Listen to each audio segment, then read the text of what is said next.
Union BNP কর্তৃক আয়োজিত আমাদের কর্মী সমাবেশে বিশেষ অতিথি কুকসা পৌর বিএনপির সংগ্রামী সভাপতি আহ্বায়ক কমিটির আহ্বায়ক জনাব এইচজেডজি রশিদ রেজা বাদী, আমার সাথে আগত বিএনপির বিভিন্ন পর্যায়ের নেতৃবৃন্দ, আমাদের শিরুলিয়ার ইকবাল, গোপগ্রামের শিবলি চেয়ারম্যান, ওসমানপুরের ওয়াজেদ, আমার সেকেন্ডার আলী, আমাদের যুব দল, ছাত্র দল, শ্রমিক দল, কৃষক দলের নেতৃবৃন্দ, আমার সামনে উপবিষ্ট কুকসা ইউনিয়নের বিভিন্ন পর্যায়ের নেতৃবৃন্দ, কর্মীবৃন্দ, সুধীবৃন্দ, আপনারা আমার সংগ্রামী শুভেচ্ছা গ্রহণ করুন। এমন একটি সময়ে আমরা এই মিটিং আহ্বান করেছি, আপনাদের সাথে দুটি কথা বলছি। যখন জুলাই বিপ্লবে ছাত্র জনতার বৈষম্য বিরোধী আন্দোলনে স্বৈরাচারী শেখ হাসিনা সরকার এদেশ থেকে বিতাড়িত হয়ে পালিয়ে যাওয়ার পর জনতার আকাঙ্ক্ষা অনুসারে ডক্টর ইউনূসের নেতৃত্বে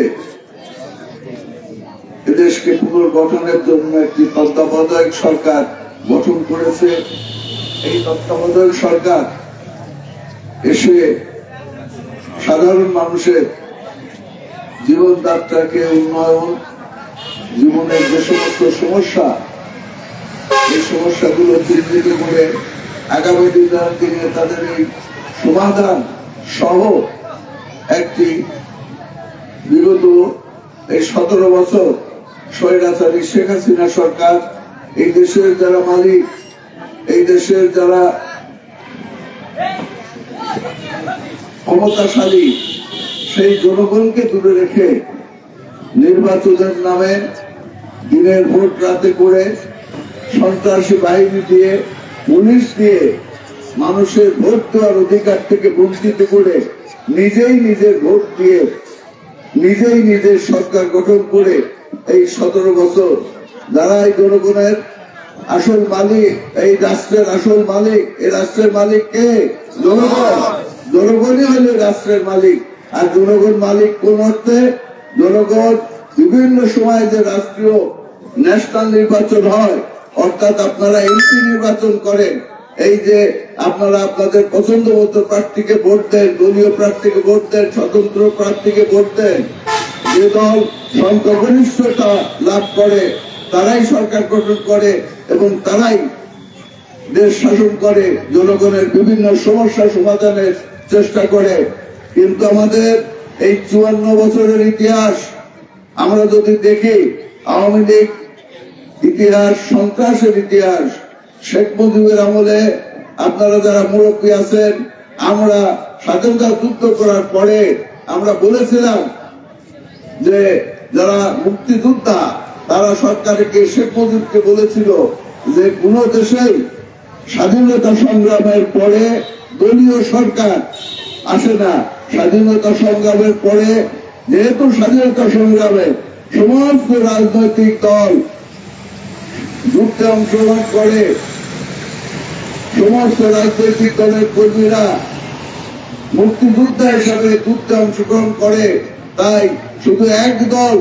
দিয়ে দেশ শাসন করা চলবে না, তাহলে সেটা জাতীয় সরকার হবে না, সেটা দলীয় সরকার হবে। সমস্ত পৃথিবীর ইতিহাসে দেখা যায় কোন দেশ যখনই মুক্তিযুদ্ধের মাধ্যমে, যুদ্ধের মাধ্যমে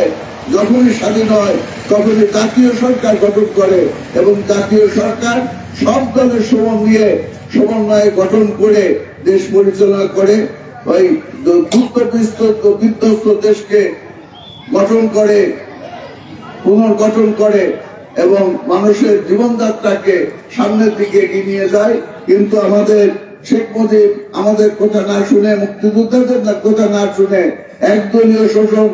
একদলীয় শাসন, আওয়ামী লীগের শাসন চাপিয়ে দিয়ে এদেশের মানুষকে আরো বেশি দুর্বিষহ অবস্থায় ফেলে দেয়। আপনারা 70 থেকে 71 থেকে 75 পর্যন্ত আপনারা দেখেছেন শেখ মুজিবুর রহমান, সেখানে লক্ষ্মী বাহিনীর অত্যাচার আপনারা দেখেছেন, আওয়ামী লীগের অত্যাচার আপনারা দেখেছেন, এবং এই অত্যাচারে মানুষ অতিষ্ঠ হওয়ার কারণে সেনাবাহিনীর হাতে শেখ মুজিব সপরিবারে নিহত হওয়ার পরে আর যে কয়টা বছর এসেছে, সেই কয়টা বছর কিছুটা গণতান্ত্রিক পরিবেশ ছিল, এবং শহীদ প্রেসিডেন্ট জিয়াউর রহমান এসে এদেশের নির্বাচনের মাধ্যমে সরকার গঠন করে দেশকে সামনের দিকে এগিয়ে নিয়ে গেছেন। এবং আমেরিকা যে বলেছিল বাংলাদেশকে একটা বাস্কেটবিহীন ঝুড়ি, তলাবিহীন বাস্কেট, সেটাকে পুনর্গঠিত করে বিশ্বের দরবারে বাংলাদেশকে একটি মর্যাদাশীল জাতি হিসাবে প্রতিষ্ঠিত করেছিলেন। তিনি এই যে আমাদের আহমদ আলী সাহেব বললেন, তিনি কৃষিতে যুগান্তকারী পরিবর্তন এনেছেন। উপসি প্রকল্প, খাল ভাঙা প্রকল্প, মজা পুকুর প্রকল্প এবং সার বীজের সেই মান্দাতা আমলের যে সার বীজ, হাতে বোনার সেই বীজ, সেটাকে বৈজ্ঞানিক পদ্ধতিতে বৈজ্ঞানিক বিভিন্ন রিসার্চ করে এই যে আপনার এখন যে চাষ হচ্ছে বড় ধানের চাষ, এটা প্রচলন করে বাংলাদেশকে খাদ্যে স্বয়ংসম্পন্ন করে উনি যখন দেশটাকে একটা শক্ত অর্থনৈতিক ভিত্তির উপর প্রতিষ্ঠা করতে যাচ্ছিলেন, সেই সময় কিছু বিপ্লবগামী সৈনিকের হাতে উনি প্রাণ দেওয়ার পরে আবার আপনার স্বৈরাচারী শাসক এরশাদ সরকার এদেশ ক্ষমতা দখল করে। 9 বছর ক্ষমতা দখল করার পরে জনতার আন্দোলনে, বিএনপির আন্দোলনে, ম্যাডাম জিয়ার নেতৃত্বে যে আন্দোলন, সেই আন্দোলনে এরশাদ সরকার বিতাড়িত হয়ে শাহাবুদ্দিন সাহেবের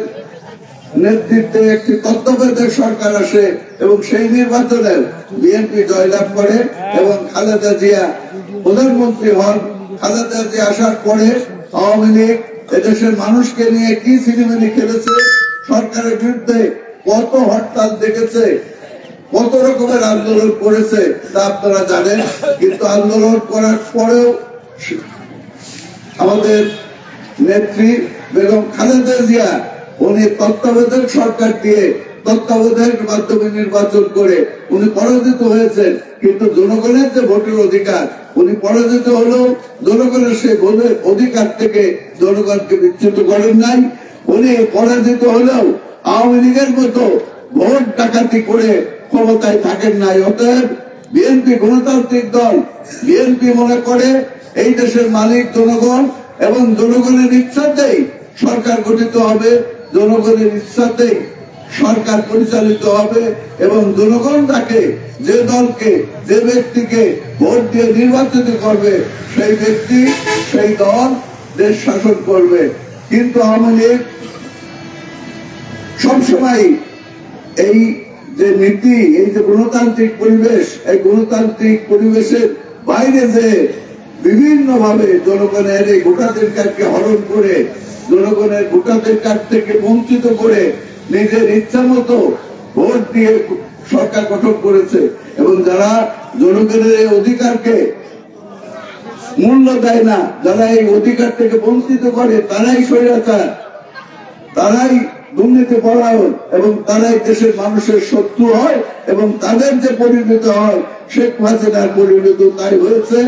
5ই আগস্ট এই সরকার পতন হলেও, এই ছাত্র জনতার হাতে পতন হলেও, এই আন্দোলনটা কিন্তু শুরু হয়েছে 2007 সালে। শেখ হাসিনা যখনই সরকার গঠন করেছে তারপর থেকেই আমাদের দল বিএনপির নেত্রী খালেদা জিয়া, বিএনপির নেতা ভারপ্রাপ্ত চেয়ারম্যান তারেক রহমান